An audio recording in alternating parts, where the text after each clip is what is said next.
Right now, powerful explosions are once again erupting all over the Middle East, and it's already clear that the war between the US and Israel against Iran has returned to its hot phase, and it's obvious that negotiations have completely collapsed. In short, according to a statement from the US Central Command, the American military has struck Iran in response to the downing of an Apache Army helicopter off the coast of Oman. US President Donald Trump called the response very strong and very powerful. In response, Iran launched missiles and drones at US targets in the region. This was stated by the Islamic Revolutionary Guard Corps as regional armies were put on alert and prepared for missile attacks. First and foremost, this refers to the countries of the Persian Gulf. According to the Iranian semi-official news agency Mehr, local residents heard a series of explosions in the coastal city of Sirik. Explosions were also heard in Bandar Abbas and in Keshem, located on the border with the Strait of Hormuz. Two US officials said today that an American helicopter was shot down by an Iranian drone, while another source claimed the helicopter was actually a drone that exploded. Shot down by an Iranian drone, and another source reported that it was a drone. Subtitles Dimatorzok. One of the officials said that it is unclear whether the helicopter was deliberately shot down or if it was a mistake. But considering that Israel and Iran exchanged strikes the day before, and Washington was not particularly opposed to this, everything indicates that the war is indeed returning to a hot phase. Because, well, obviously they are unable to make a deal. My name is Alexei Pichi-Pecha. Let's now discuss in detail everything that's happening in the Middle East. But before we start, as usual, I ask you to subscribe to the channel, like this episode, and leave any comment you wish. I would be very grateful to you for that. So, let me start from a bit further back and note that on Monday evening, an American helicopter was shot down over the Strait of Hormuz near the coast of Oman. It was an Apache helicopter. By the way, this is the first helicopter shot down in the history of this war, and for a long time it wasn't clear whether the helicopter was deliberately shot down or if it was a technical malfunction. But later, almost a day later, there was a statement from Donald Trump that it was actually Iran that shot down the American helicopter. And this is where I will begin. With the statement from Iran's Foreign Minister Abbas Araghchi, who, after Trump's statement that it was Iran that shot down the American helicopter, suddenly called on American troops to leave the Hormuz Strait. Otherwise, they will be in constant danger, implying that the Apache was not the first and won't be the last. Here is the quote.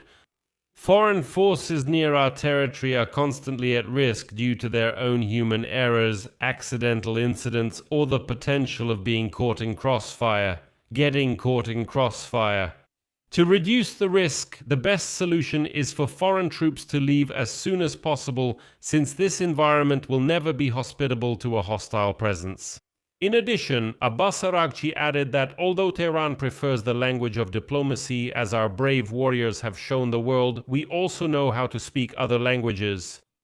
In addition, the Iranian foreign minister stated earlier today that the Strait of Hormuz is not considered international waters, but is located within the territory of Iran and Oman. And he vowed that the Iranian military is in a constant state of combat readiness for any violation of Iran's airspace or territorial waters.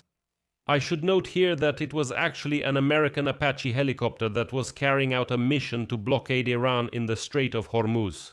And recently these helicopters were used to strike Iranian boats that are trying to continue blocking the Strait of Hormuz. And right after this statement, the first signs appeared that literally at any moment now the Americans would start attacking. First, there was a statement from the American President Donald Trump that the US would respond to the downing of the Apache helicopter. And second, there was a statement from US Vice President J.D. Vance, who said that the US President's administration is very close to making a deal with Iran, but how close they really are, only time will tell. And next, I'll just give you a quote, a very strange quote from J.D. Vance. Listen, I think the deal could happen next week, but it could also happen in a few months. Right now, I feel that we are in a position to make a deal that is beneficial for the United States economy and that will truly solve the problem of Iran's nuclear program. Not just now, not just while Donald Trump is president, but in the long term, so that when my children grow up, they can say that Iran will not have nuclear weapons. That is the goal of this policy, and I think we are very close to achieving it. We still have work to do and we'll keep at it. You say very soon. Could a deal happen before the midterms? Absolutely. No, I think we will learn a lot before the midterm elections. Look, I think a deal could happen next week, but it could also happen in a few months. Do you think the Iranians are deceiving President Trump? No, I don't think so. Again, their system takes a long time to reach an agreement. People always ask me, do you trust the Iranians? The president responds to this by saying, I don't trust anyone, I don't trust anyone, I only trust my ability to negotiate. I trust our administration's ability to negotiate, and I trust the control measures that we will implement. And literally an hour after this live on-air statement by J.D. Vance, the U.S. Central Command announced that they were launching a wave of strikes against Iran. According to the report, the strikes began at 5 p.m. Eastern Time and are a response to yesterday's downing of a U.S. Army Apache helicopter off the coast of Oman. The command described the attacks as self-defense strikes. A U.S. spokesperson said that the new strikes are intended as a warning shot towards Iran and that the U.S. believes they will not interfere with negotiations to end the war. In Central Command, they described them as a proportionate response to unjustified Iranian aggression. In addition, it is reported that the initial strikes targeted Iran's air defense systems and radar stations in the area of the Armutsky Strait. In addition, further strikes are expected.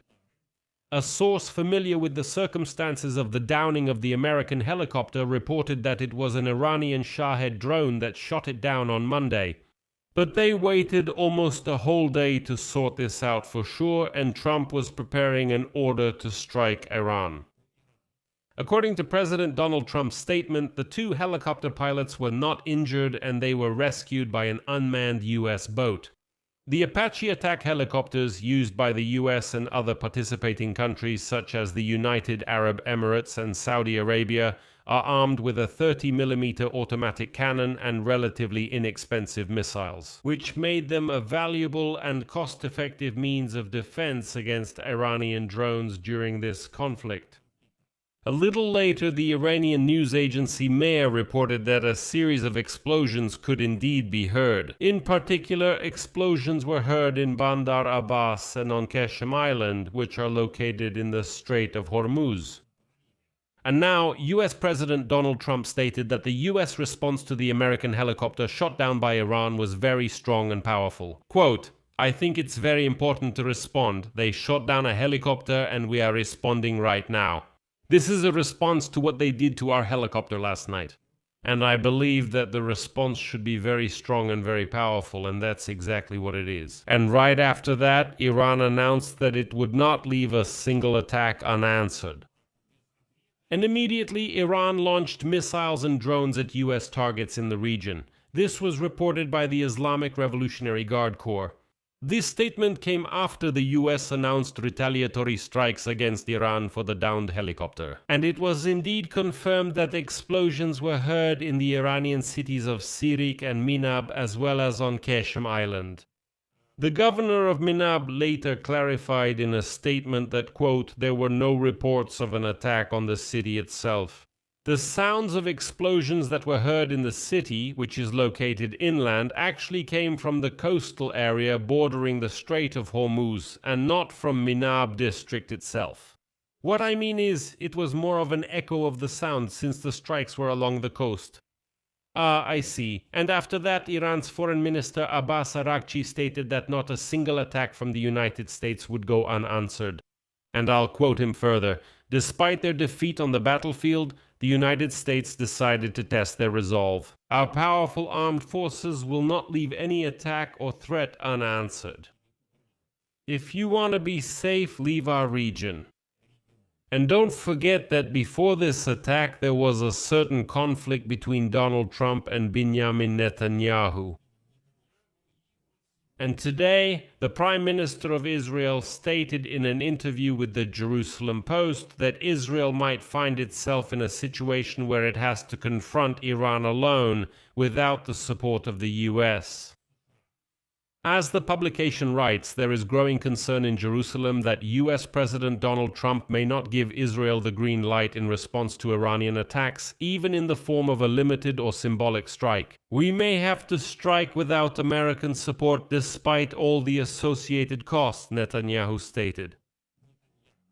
According to him, Jerusalem does not want to go that far but knows it is capable of taking such a step. Well, that's rather weak. Let me remind you that during a phone conversation between the Israeli Prime Minister and US President Donald Trump, the latter did not directly reject Israel's response to Iranian attacks but made it clear that he wanted a measured reaction. And also, at that time, Trump told Netanyahu that Washington was close to reaching an agreement with Tehran regarding a peace deal. However, that same evening, the IDF struck several Iranian targets, including radar systems, anti-aircraft batteries, weapons manufacturing facilities, and a petrochemical plant. This was Jerusalem's response to the rocket attack from northern Israel, which became another obstacle on the path to a peace deal between the US and Tehran. But it's important to note here that it is reported that the Israeli army allegedly planned a much more powerful attack on Iran, which would have involved about 50 aircraft. But after Trump's conversation with Netanyahu, the scale was reduced. Trump was supposed to approve Israel's strike during the leaders' conversation when the US president stated that Tehran had sent a message about a ceasefire. And then Trump clearly expressed his disagreement with a large-scale Israeli attack, which ultimately led to the cancellation of this major operation. And now in Israel, there are concerns that given Trump's desire for a diplomatic agreement, he might oppose even a symbolic strike the next time tensions escalate. But when the American Apache helicopter was attacked, Trump himself chose a military response rather than a diplomatic one. So for now, I'll leave it at that. We need to wait until morning and see what happens next. At the very least, the statements right now are quite hostile, and it's obvious that Iran will continue to try to attack. The countries of the Persian Gulf are under a lot of tension right now, and they're saying that they've put their armed forces on combat readiness because they don't know what to expect from Iran. I'll leave it at that for now. Share your opinions and conclusions in the comments below this episode, subscribe to the channel, hit the bell, and don't forget to like. That's all for now. Take care of yourselves. Goodbye, everyone.